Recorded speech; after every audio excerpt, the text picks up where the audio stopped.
Si ya habéis visto el vídeo sobre la arquitectura de Barbie, os dejo aquí la entrevista entera con Nathaniel, en la cual hablamos de un montón de cosas.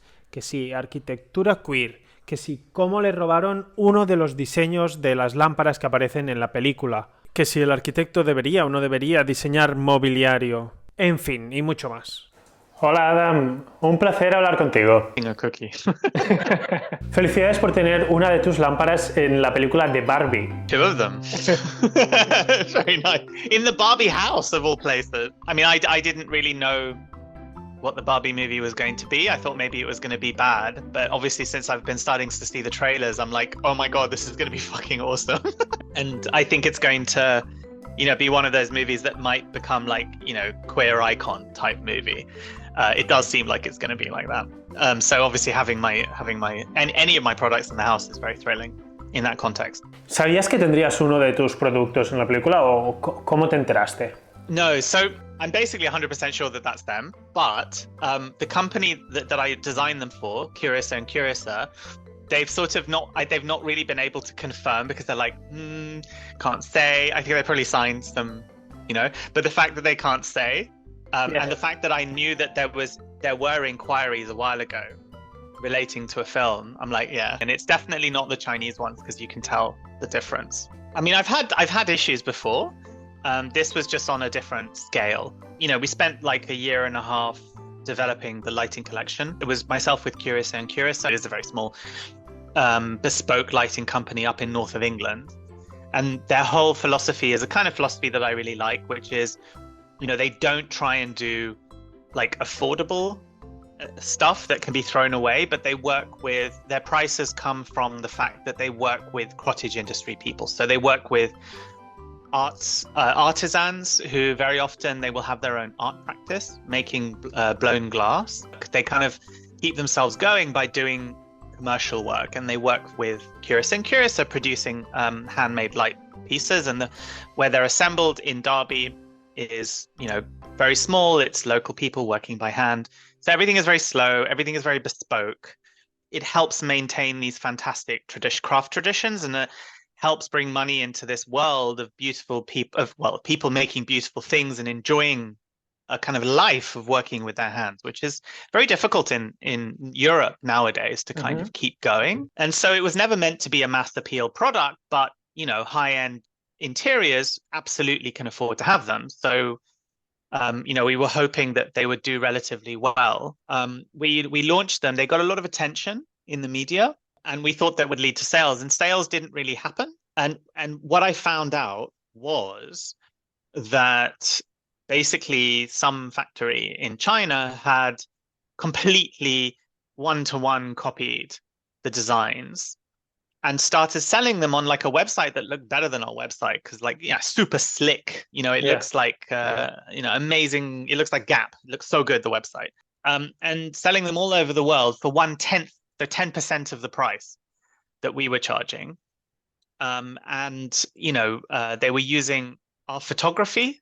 They were using my name. It's like, as if I designed them. And it was just so blatant, and it was sort of all over the internet. And I just kind of couldn't believe that we hadn't realized or known about it. And the reason that we found out about it was because there were lots of people on TikTok who were receiving their packages and kind of making videos about, look at my amazing candy-colored lighting. It's so cool. And then linking to these websites that were selling the copies. And it looks like they're really popular in China. There's like thousands of them being sold. And it was shocking. I mean, we spent a lot of money, a lot of time, a lot of care developing them. They're very technically difficult to produce. So kind of like a little engineering R&D project to get them going. And then effectively what this copying did was it made the project a financial kind of disaster. I mean, it went nowhere. It was nothing. It was basically all of this time developing something very carefully, very lovingly, out the window, just useless. Yeah. So that's it, And so it was very nice to see them in the movie, because it's like that's the one thing that we got out of the project. It doesn't help. It doesn't give the money back that was invested in it. It doesn't sort of help the emotional no damage, but at least it's better than nothing. Ya, imagino es algo duro ver cómo le pasa esto a una de tus creaciones o de tus diseños. ¿Los usuarios de TikTok te etiquetaban pensando que lo habían comprado ellos? No. So nobody was tagging me. I was tagged by people who had not bought them. I don't know. I'm busy, right? I run a studio, and I kind of just thought, oh, maybe there's some sales. Oh, great, it's selling well. Yeah. But obviously not. And I was looking, I was like, that's not it. That's like a bad quality version of our product. And that's when I started to investigate. ¿Cómo se lucha contra esto? You can't. No puedes. No. Mucha gente no sabe que los arquitectos también diseñamos mobiliario. ¿Tú crees que actualmente es habitual que los arquitectos diseñemos mobiliario? Yeah, absolutely. I mean, I love designing furniture, and I love designing furniture because in architecture school, the architects I like designed furniture. And also, I mean, obviously, if you look at Italy, all of the architects design products, furniture. And also in Britain, I mean, the 19th century, we have fantastic tradition of architects in the arts and crafts, Gothic period, who designed everything, cups, keys, spoons, wallpapers, and it was all considered part of a vision of how life would exist at that time in contemporary life. So absolutely, architects can and should design everything, but it is a difficult world out there in terms of issues like this, and this is once you've gotten past the point of companies not wanting to pay you at all. It's all part of our training, so I think we are in a very good position to be able to design things which are smaller than the building. Absolutely. I mean, when I'm making vases like that, for me, I mean, it's just as exciting as doing a facade of a building. They're just different timescales and different sizes, but it's the same ideas will be put into them. They're just, for instance, with this, much less practical concerns. Por cierto, ¿cómo describirías tu estilo? Well, on the one hand, there's a visual style, but I guess I have a few visual styles. I'm very interested in architectural history, but not the kind of traditional histories, but sort of other histories which are really untold, and then finding interesting forms and stories which I can use from that. And similarly, very interested in the history of design and decoration, which is just as profoundly interesting as architecture. And they very often, these little vessels or little ornamentations or kind of motifs can tell the whole story of a specific period or culture. It's really interesting.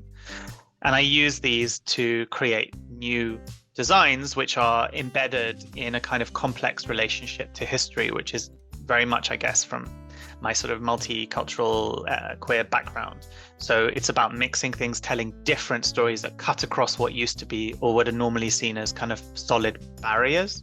Vale, hablas de referencias, de ideas de toda la historia. Hice un vídeo sobre copiar en la arquitectura, que es como en la música cuando haces un sample. Y de ahí sale una canción totalmente nueva y a veces incluso una canción mejor que la original.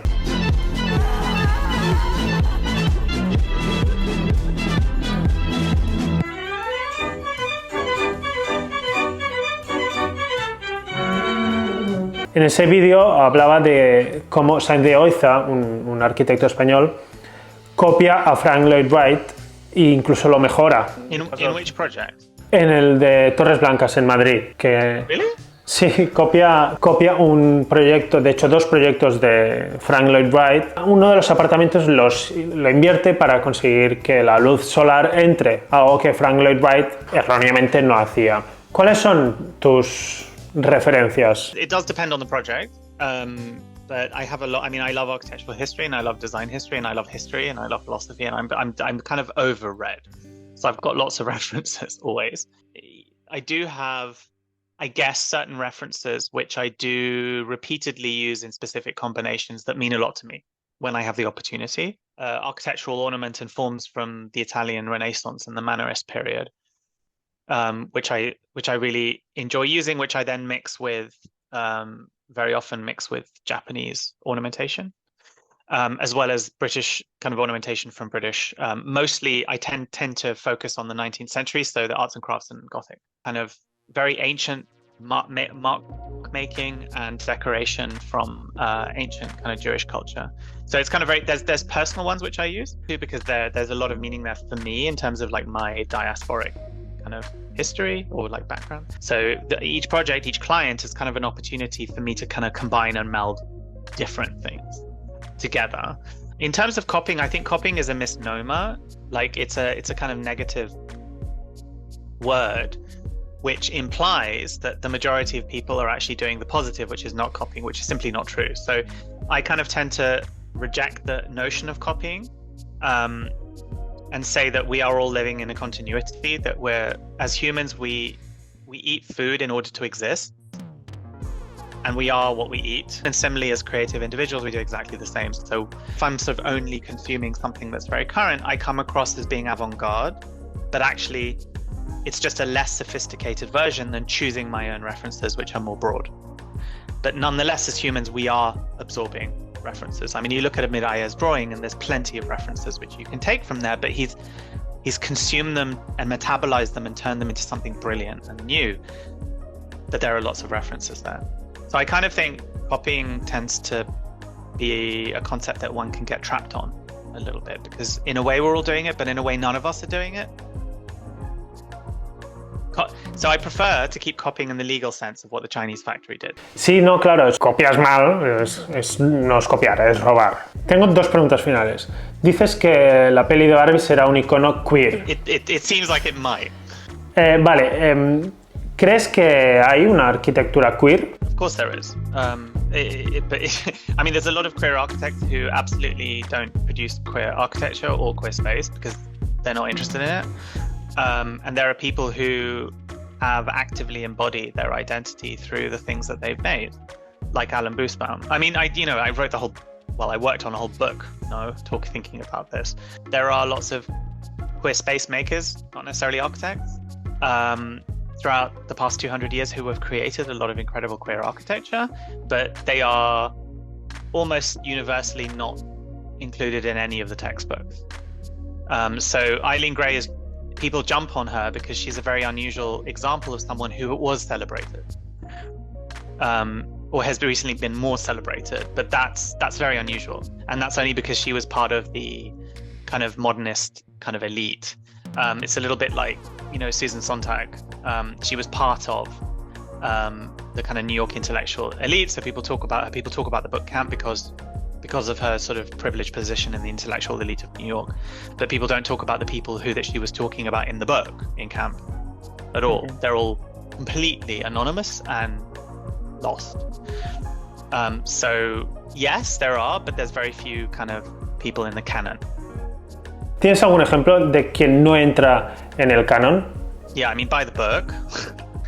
Okay. Sí.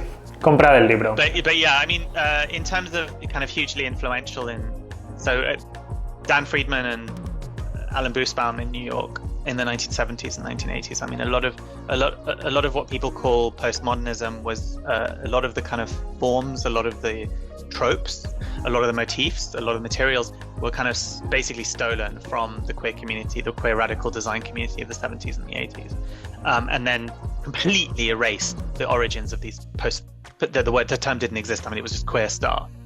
And Boosbaum and Friedman are two of those that we have in the book. But there's lots of others. I mean, there's a whole book to be done, or there's multiple books to be done looking at design history and how queer creativity has been totally stolen. Finalmente, como un hombre que se crió en los 90, yo no jugué con Barbies. Neither did I. Yo creo que no fue por una educación machista de mis padres, porque si se lo hubiese pedido, seguramente me lo habrían comprado. Simplemente ni siquiera pensé en la posibilidad. No se suponía que yo iba a jugar con Barbies. Creo que las cosas han cambiado. No sé cómo irán. Con el ascenso de la ultraderecha, en España está creciendo, por ejemplo. Vox. Y quizás las cosas van a volver a cambiar. Pero si nos dejamos de esto, creo que las cosas han cambiado un poco. ¿Tú cómo lo ves? Yeah, they've gotten a lot worse. Yeah. So I mean, yeah, it's a fucking depressing Pride Month this year in the UK. I mean, people are burning Pride flags. People are turning up and doing Nazi salutes outside. Kids reading reading events with drag queens, and people shouting abuse again in the street, beating people up. It's really bad. Like it's going absolutely like, you know, everything was getting better and better and better for like 20 years, and it's just straight off a cliff. I mean, off a cliff the past year. And I'm afraid that the rest of Europe is close behind. We're just a little bit ahead of you. Yeah. Yeah. But like really bad, as in fearing for safety.